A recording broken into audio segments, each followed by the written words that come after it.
2025년 한 해 동안 우리 삶의 모든 걸음걸음 세밀하게 인도해 주시고 돌봐주신 하나님의 은혜에 깊은 감사를 드립니다. 이제 연초 계획하셨던 것 여러분 이제 생각하실 때가 됐는데, 연말 마무리까지 우리가 느꼈던 못 느꼈던 여기 예배 자리에 모인 모든 분들 하나님이 동행하신 줄 믿습니다. 그 하나님을 찬양하기를 바랍니다.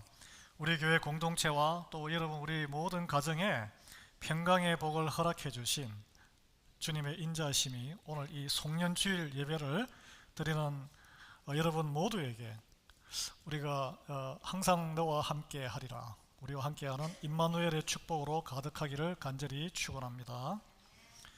여러분, 지난 한 해 동안 얼마나 하나님을 찾으셨습니까? 갈망, 그러죠. 목마른, 타는 목마름으로, 민주주의의 만세가 아니고 타는 목마름으로 하나님을 얼마나 찾은 시간이 있습니까? 여러분, 사는데 별로 지장이 없으신 분도 여기 계시는데 그 가운데서도 영적으로 갈증을 느끼신 적이 있으십니까? 아니면은 우리 또 가운데는 미국 생활의 어려움으로 공고한 상황이 해결되지 않는 분도 있을 수 있습니다. 도대체 나를 도우신다는 에베네셀의 하나님은 어디에 계신가? 1년도 아니고 2년도 아니고 의심하거나 낙심한 시간들은 없습니까? 여러분, 오늘 우리가 함께 읽은 이 시편, 보통 이렇게 63편과 64편은 사실 연결되는 거라서 같이 읽었습니다. 오늘 또 큐티 본문이기도 하고요. 제자는 다윗인데 이 상황이 모든 게 다 무너져 내린 것 같은 극한의 위기 속에서 하나님을 향한 자기의 절박한 심정을 이 아름다운 시로, 여러분 시편을 읽으면 마음이 푸근해져요. 이 기도문이기 때문에, 찬양문이기 때문에 그렇습니다. 그래서 여러분, 저의 이 부족한 믿음의 신앙생활의 노하우를 나누자면 어려울 때는 시편을 항상 읽습니다. 시편을 읽음으로써 하나님과 연결됨을 마음 가득히 풍성해져요. 여러분도 그런 축복을 누리시기를 바랍니다. 올해 마지막 주일인데 광야의 한가운데에서 오직 하나님을 즐거워함으로 인해서 그 모든 결핍의 환경을 넘어서 승리했던 우리 신앙의 선배 다윗의 고백이 바로 저와 여러분의 올해를 마무리하는 아름다운 노래가 되기를 소망합니다. 여러분, 우리 인생에, 여러분 그동안 인생의 목적이 무엇이셨습니까? 여러분의 살아오신 목적, 지금 살아가는 목적이 뭐예요? Purpose of life. 우리 장로교의 근간인 웨스트민스터 신앙고백, 장로교가 뭐 여러 갈래가 여러 교회 컬처로 인해서 교리라 그러죠, 폴리티에서 갈라졌는데 이거는 웨스트민스터 기반 위에 있습니다. 첫 번째 요리 문답의 질문이 사람의 제일 큰 목적이 뭐냐, 인생이 도대체 왜 살아가냐, 인생이 왜 살아가냐, 이걸 물었는데 그 답이 하나님을 영화롭게 glorify God 하고, 우리는 이렇게 표현하잖아요. 하나님을 기쁘시게, 마치 우리가 하나님의 재롱둥이 기쁨조처럼 하나님을 기쁘시게 하는 것이 인생의 목적으로 생각하는데 아닙니다. 영원토록 하나님을 즐거워하는 거예요. 이 두 가지 의미가 있는데 enjoy God인데 하나님을 기쁘게 하는 것과 내가 하나님을 즐거워하는 두 가지 의미가 다 들어 있습니다. 사실은 하나님을 영화롭게 하는 것이, 하나님이 뭐가 부족한 게 있겠어요? 하나님께 영화롭게 하는 것이 하나님을 우리가 즐거워하는 거예요. 그 하나님을 즐거워하는 것이 곧 예배고 찬양입니다. 하나님으로 인해서 즐거운 거예요. 가장 큰 효도는 세상적으로 보면 좀 부족할 수 있는 아버지나 어머니지만 자녀가 엄마 아버지를 보면 너무 마음이 기쁜 거예요. 그게 가장 큰 저는 효자라고 개인적으로 생각합니다. 근데 하나님을 부끄러워해. 뭐 우리 어머니 학교 오지 마세요. 제발 좀 친구들 앞에 나타나지 마세요. 부모를 부끄러워하는 자 지금 부르자요, 부르자. 여러분 동의하시는지 모르겠어요. 여러분, 그런데 우리가 알듯이 우리는 상황에 따라 하나님을 찾을 때도 있고 기뻐할 때도 있고 또 아닐 때도 있습니다. 왜냐? 우리는 눈에 보이는 상황에 너무 눌리기 때문에 그래요. 그래서 바울이 항상 기뻐하라고 했는데 굉장히 부담스러운 말씀이에요. 이 항상 기뻐하라는 것은 기뻐할 수 없는 상황에서도 하나님을 즐거워하라는 이야기입니다. 즐거워하라는 말씀이에요. 하나님 자체를 기뻐하라는 말씀이에요.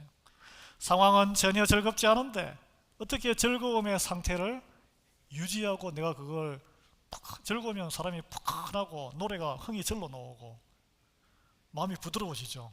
강팍하지 않습니다. 예. 제가 사전 요즘 책으로 안 보고 인터넷으로 찾아보는데 찾아보니 즐거워하는 상태가 뭔가 외부 상황에 즉각 반응하는 일시적인 기쁨. 사탕을 딱 먹으면 반짝 기쁘잖아요. 예를 들어서 그런 게 아니고 마음이 어떤 대상에 머물러 만족을 지속하는 상태라고 합니다. 예를 들면 우리 생활 가운데 꽃을 이렇게 보면은 꽃 싫어하는 사람 있어요?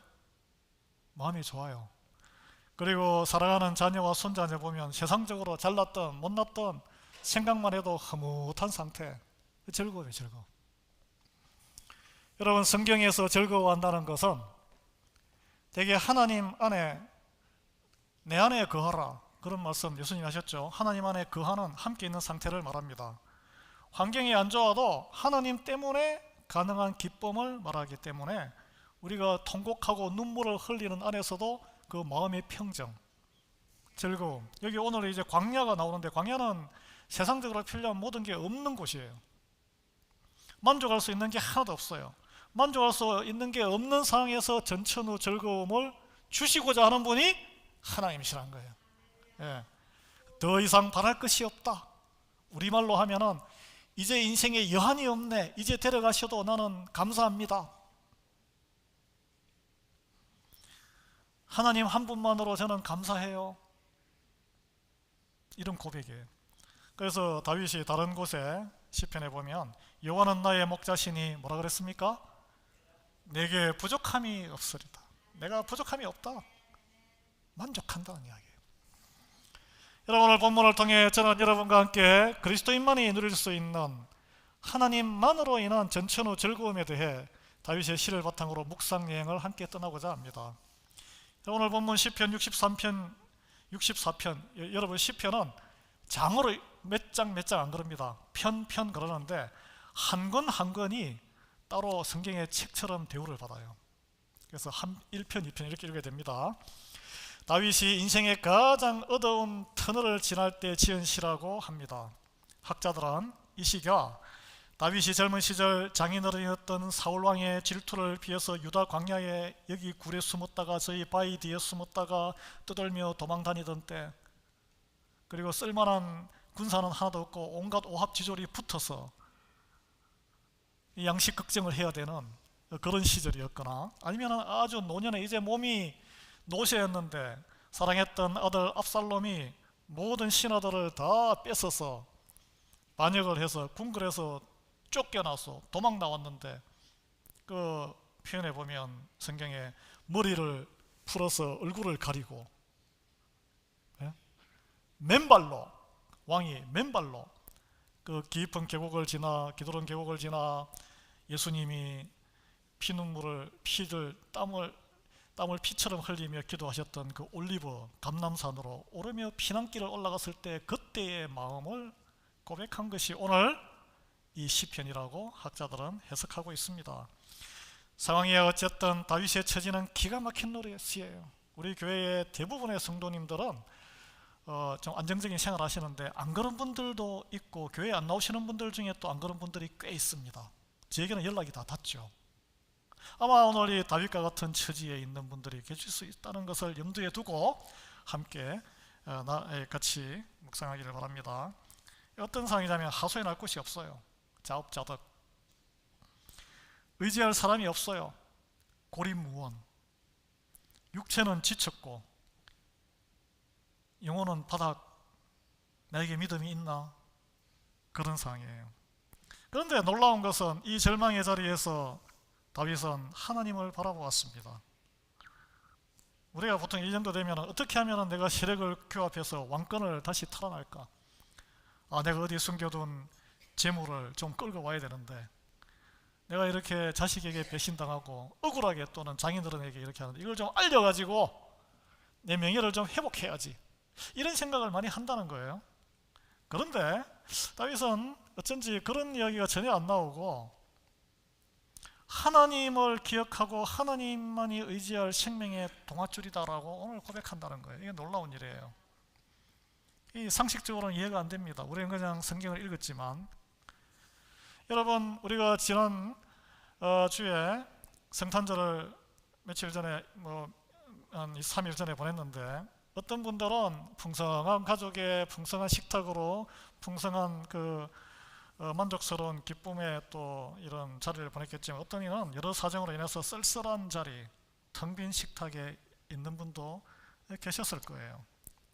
그러나 우리가 어떤 상황이든 기억해야 되는 것은, 우리에게 진정한 기쁨은 사실 자녀들과 함께 풍성한 음식으로 나눈 그 기쁨은 음식에 풍성함이 있는 게 아니고 누구와 함께 있었느냐가 사실 기쁨의 원인이에요. 저도 생각해 보니까 한국에 어머니가 돌아가시고 나니까 형제가 있긴 하지만 한국을 방문할 마음이 50% 이상 확 줄어들었어요. 그나마 형제들이 이제 다 돌아가시면 한국에 제가 왜 가겠습니까? 예를 들면 사랑하는 사람, 이 기쁨의 원인이란 것입니다. 그래서 사랑하는 주님과 함께라면 광야든 단칸방이든 그곳이 바로 천국이고 하나님 나라인 줄 믿습니다. 이제 신앙 고백인데, 다윗은 광야라는 척박한 환경에 불평하는 건 당연해요. 어쩌다 이렇게 됐지? 하나님은 왜 나를 기름 부으시고 이렇게 안 도와주시는 거예요? 그러나 그곳에서 불평 대신에 하나님을 찾는, 그곳에도 하나님이 계신다는 임마누엘 신앙을 선택했다는 거예요. 자, 이런 선택을 저와 여러분께서 오늘 한 해를 마무리하면서 하시기를 예수 그리스도의 이름으로 축원합니다. 그래서 이게 시편 63편은 광야에서 하나님을 의지해서 이렇게 일어서려는 간구라면, 64편은 자기의 그런 혹독한 그런 심리적인 상황, 자기를 죽음으로 몰아넣는 대적자들에 대해서 하나님께 드리는 솔직한 호소예요. 사람들은 보통 자기를 괴롭히는 이들을 미워하고 저주하고 똑같이 갚아줄 힘을 모으려고 합니다. 계략을 써요. 그러나 믿음의 사람 다윗은 달랐습니다. 믿음의 사람은 달라야 되는 거예요. 그러나 원수를 직접 상대하기보다 하나님께 먼저 나아갔다는 거예요. 이게 다른 첫 번째 발걸음입니다. 오늘 64편 1절에 또 보면은, 그러나 하나님이여 내가 근심하는 소리를 들으시고 원수의 두려움에서 나의 생명을 보존하소서라고 기도합니다. 여기 보시면은 내 근심하는 소리, 저에게 근심이 있습니다.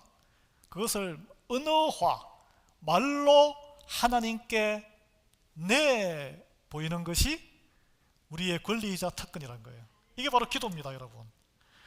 다윗은 그렇게 용맹한 장수고 왕인데 두려우면 이 두려움이 있다, 떨고 있다, 근심이 있다면은 남자다워 보이지 않고 좀 우스워 보일 수 있잖아요. 그러나 그 두려움을 숨기지 않았습니다. 여러분, 자녀들 있는 데서 두려움, 근심, 자녀들 듣든 말든 하나님께 기도로 말을 하십시오. 말을. 저도 잘 그게 안 될 때가 있는데, 이 드러내는 것이 부끄러운 게 아니에요. 다윗은 자신의 두려움을 숨기지 않고 하나님께 토설을 했어요. 두려움은, 여러분, 두려움이 상황이 확, 특히 책임감이 있는 자리에 있을 때는 생각을 마비시켜요. 아무것도 할 수 없게 생각이 확 좁아집니다. 그럴 때에 성도된 우리는 하나님을 기억해야 돼요. 기억해야 됩니다. 여러분, 우리가 속한 미국 장로교 개혁신앙의 전통은 정직한 애통, 라멘트라 그러죠. 애통함, 탄식의 가치를 은폐시키는 그런 신앙 노선이 아니에요. 소중히 여깁니다. 슬퍼하는 자는 슬퍼해야 돼요. 두려운 자는 두려움을 표현해야 됩니다. 다윗이 자기의 불안을 공허한 용어로, 종교적인 용어로 또 포장하지 않았어요. 있는 그대로, 은혜의 보좌 앞에 두려움의 감정을 있는 그대로, 하나님 제가 너무 두렵습니다. 너무 근심이, 이거 뭐 어떻게 되는지 이게 어떻게 될 수가 없습니다. 그 감정과 압도적인 그 상황 너머에 있는, 그러나 하나님의 계심을 기억했다는 거예요. 이게 다른 선택이에요. 다른 선택. 여러분, 우리가 이건 진짜가 아니라는 말도 저는 세워보지 않았습니다. 그러나 통상 이렇게 설교할 때에 많은 분들이 책에도 성경에 두려워하지 말라는 명령이, 하나님의 명령이 365번 나온다 그래요. 우리가 365일을 사는데 매일 현실의 상황 앞에서 두려움 앞에 서는 존재임을 하나님이 너무나 잘 아신다는 거예요. 하나님이 우리를 다 아십니다. 그래서 우리가 위로를 가져야 되는데, 인간적인 수단으로는 이 두려움과 공포와 상황을 이길 수가 없어요. 그걸 인정하셔야 돼요. 하나님의 사랑이 나를 건져내실 것이라는 믿음을 붙들고 기도할 수 있는 특권이 우리에게 있습니다. 그럴 때 하나님이 성경에는 의로운 오른손으로 나를 찾아 의지하는 자를 붙들어 주겠다, 약속의 말씀이 있다는 거예요. 그래서 우리가 보통 하는 거는 두려운 상황에 나를 맞추어 타협하는 거예요. 그러나 그 두려움이 있을 때에 우리가 해야 될 일은 다른 선택이에요. 하나님의 약속을 믿고 기도로 전진하는 거예요. 항상 신앙은 두 길이 있습니다. 두 길이 있어요. 두려움으로 인해 상황에 나를 맞추어, 그러면 내가 죽을 힘을 다해서 바둥거리고 노력해야 돼요. 우리가 노력 안 하는 사람이 누가 있습니까? 특히 이민자들 미국에 살면서 다 죽을 힘을 다해서 살아요. 그럼 하나님의 뜻에 맞추어 죽을 힘을 다해서 사느냐, 아니면 내 생각으로 죽을 힘을 다해 사느냐, 전혀 다른 결과가 나온다는 거예요. 하나님이 내 생각으로 내 힘으로 그러면 하나님은 침묵하시죠. 그러나 불확실함에도 믿음으로 나아가면 하나님이 일하실 공간이 열리게 됩니다. 하나 예를 들게요. 이게 이제 우리 내년에 교회 말씀인데, 베드로가 그 전문가가 자기가 뻔히 아는 그 물고기 길에서 그 갈릴리 바다라 그러죠, 호수에서 밤새 그물을 던졌지만 한 마리도 못 잡았잖아요. 자기 힘으로 있는 힘을 다한 거예요, 그냥. 근데 그분이, 베드로가 이미 예수님을 소문도 듣고 만나고 장모님 열병이 낫는 것도 경험했는데 안 갔거든요. 그건 그거고 나는 내일 해야지. 내 힘으로 밤새 일을 했는데 한 마리도 못 잡았는데 지치고 지쳐 아침에 바닥을 치니까 이제 예수님 의분 아니지만 깊은 데 가서 그물을 던지라니까 에이, 말씀에 의지해서 가서 그물을 내렸다라고 했죠. 다시 가서 다시 그물을 던진 겁니다. 그랬더니 어떻게 됐습니까? 그물이 터지게 물고기가 잡혔어요. 그래서 여러분 잘 이해 안 되는 장면 있죠? 그랬더니 그가 기뻐서 춤추고 에헤라 디어라 한 게 아니고 엎드려져 자기가 죄인, 예수님 떠나세요, 저는 죄인입니다라고 고백했잖아요. 왜 그랬을까요? 자기의 믿음 없음을, 자기 힘만 의지했던 것이 죄의 본질임을 그때서야 깨달았던 거예요. 내 힘으로 하면 한 마리도 못 잡지만 주님 말씀에 믿음으로 순종하면 다 해결될 줄 믿습니다. 교회와 세상 조직의 차이예요. 64편 4절에 다윗은 이 적들의, 자기를 괴롭히는 자들을 이렇게 고하면서 이 고난 중에 자기 스스로를 온전한 자라고 칭하고 있습니다. 굉장히 어떻게 보면 교만해요. 인간이 어떻게 하나님 앞에 온전한 자, 완벽한 자가 될 수 있습니까? 여기 온전함은 도덕적인 무결이 아니에요. 우리 다 부족해요. 하나님이 원하시는 삶의 길에서 벗어나지 않으려는 마음의 중심을 말합니다. 믿음의 선택을 이야기하는 거예요. 세상적인 판단이나 수단에 의지하지 않고 오직 믿음으로 걸어가는 길을 걷는 자가 온전한 자인 거예요. 그 끝에 하나님이 생명의 면류관을 주시는 영화가 있다. 영화. 그 길이 성화, 거룩해지는 길이고, 그래서 성경은 의인에게 요구되는 것은 오직 믿음뿐이라고 했습니다. 오직 의인은 믿음으로 말미암아 살리라, 우리 아시잖아요. 믿음을 붙들면 살고 믿음을 놓치면 죽는 것이 하나님의 자녀된 우리의 새로운 삶의 방식이란 거예요. 여러분 보셨는지 모르지만 영화 인디애나 존스가 1, 2, 3 시리즈가 있죠. 몇 편인지 모르지만 이 잃어버린 성배, 예수님이 제자들과 함께 이 성찬식 했던 그 잔을 중세 기사가 어디 깊은 굴에서 보관하고 있다고 해서 그걸 찾아가는데, 동굴을 지나서 딱 갔더니 탁 끝나고 깊이를 알 수 없는 계곡을 만납니다.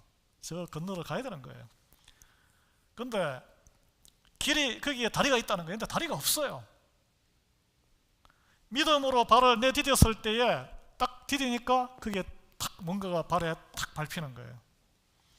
계곡과 같은 색으로 완전히 위장되어 있던 보이지 않는 다리. 그래서 그 인디애나 존스의 주인공이, 해리슨 포드가 모래를 팍 뿌리죠. 발로 먼저 디딘 다음에. 그러니까 다리가 쫙 나오는 거예요.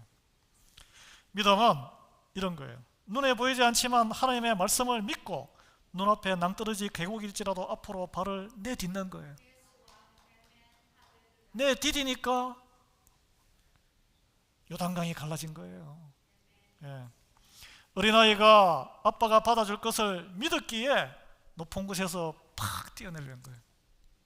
우리 성도의 삶은 낙하산 없이 공중에서 뛰어내리는 사람이고, 생명줄 이 다리에 이렇게 줄 안 달고 번지 점프하는 거랑 같습니다. 보이지 않는 줄을 밑에서 하나님이 받쳐주시기 때문에 그걸 믿고 가는 거예요. 여러분, 아브라함 생각해요. 아브라함, 요셉, 다니엘, 에스더, 죽으면 죽으리이다.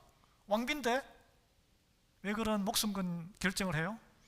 예레미야 바보예요? 45년 동안 듣지도 않는 걸 왜 계속 하나님의 말씀을 선포해요? 바나바 왜 땅을 다 팔아가지고 초대교회 그 거지들, 동포들을 먹여 살려요? 교회 세운다고? 바보예요, 바보. 바울? 아니 출세길이 보장되어 있는데 왜 두들겨 맞아가면서 거지처럼 선교 여행을 떠나요? 이 믿음의 선배들이 위대함은 평안할 때가 아니고 위기의 순간에 빛났다는 거예요. 여러분, 고난의 때, 여러분께서 예를 들어서 고난의 어려운 때가 있다면 그때 믿음을 돋보이게 합니다. 고난은 왜냐하면 우리 신앙의 불순물을 제거하고 정화하는 시간이기 때문에 반드시 그 시간을 거치셔야 돼요. 하나님이 사랑하는 자에게는 반드시 그 시간을 거치게 합니다. 풀무불을 통과하지 않은 금이 어디 있겠습니까? 그거는 금이 아니에요. 광야는 세상적인 시각에서는 그러나 멸망의 장소예요. 성도에게는 신앙생활에 필요 없는 가지들을 다 쳐내는 축복의 시간이 됩니다. 공동체 교회도 마찬가지예요. 광야가 있을 때에, 그곳에 있을 때 비로소 하나님만 또렷하게 보이게 됩니다. 다른 그 세상에 의지할 게 있으면 계속 그거 붙들고 가죠. 예. 여러분, 물 한 방울 없는 광야에서 다윗이 느꼈던 갈증, 상상을 초월했을 것입니다. 그 육체적인 갈증이 오히려, 그러나 놀라운 것은 하나님을 향한 영적인 갈증으로 그는 성화시켰다는 거예요. 메마른 땅에서 주를 간절히 구하고 하나님의 권능과 영광을 바라보았습니다. 왜 그랬을까요? 그는 광야에서 자라왔어요. 거기서 외롭게 양떼들을 지키며 사자로부터 지키며 하나님을 찬양했던, 광야에서 경험했던 하나님의 은혜를 기억해낸 거예요. 우리 인생에 고난의 광야가 끝났다고 생각하십니까? 성도에게 고난의 광야가 끝나는 것은 잠시 쉼이 있을 뿐이지 계속 시작됩니다. 믿으면 계속 성장이 있어야 되기 때문에. 교회도 마찬가지예요. 가정도 마찬가지입니다. 광야를 지날 때 가장 소중한 것은 더 많은 돈이나 좋은 환경이 아닙니다. 그거는 땜질하는 거예요. 땜질. 우리 인생과 교회의 고난의 때에 역사하셨던 전능하신 하나님의 은혜를 기억해내야 돼요. 은혜의 기억이 회복될 때 우리의 갈망이 세상 것이 아니고 하나님께 향하게 되기 때문입니다. 그게 사는 길이에요. 우리는 생명의 주인을 만날 때에야 우리 영혼의 갈증이 해소될 수 있고 어떤 환경에도 굴하지 않고 살아갈 능력을 갖게 됩니다. 이걸 믿는 분들은 아멘 하시기 바랍니다.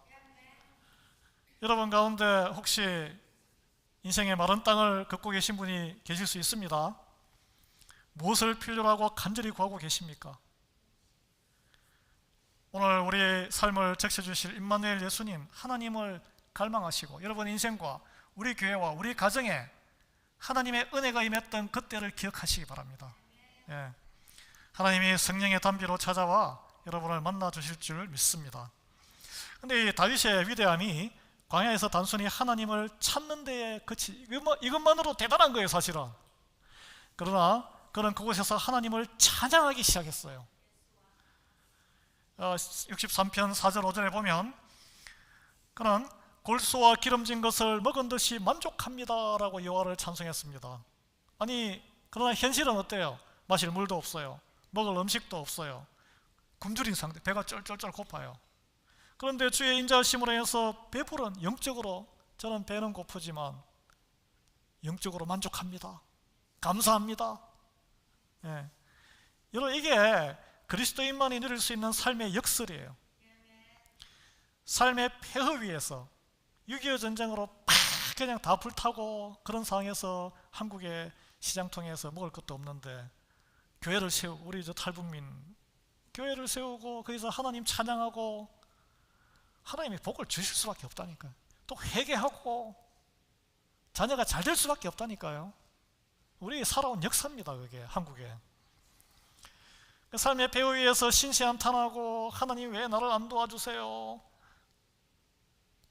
왜 우리 교회를 좀 더 이렇게 안 도와주세요 하지 마시고 감사함으로 그냥 하나님을 즐거워하는 데 집중하시면 됩니다. 예. 하나님만으로 인해 즐거워할 수 있는 인생이 성도된 우리의 삶의 특권인 줄 믿으시기 바랍니다.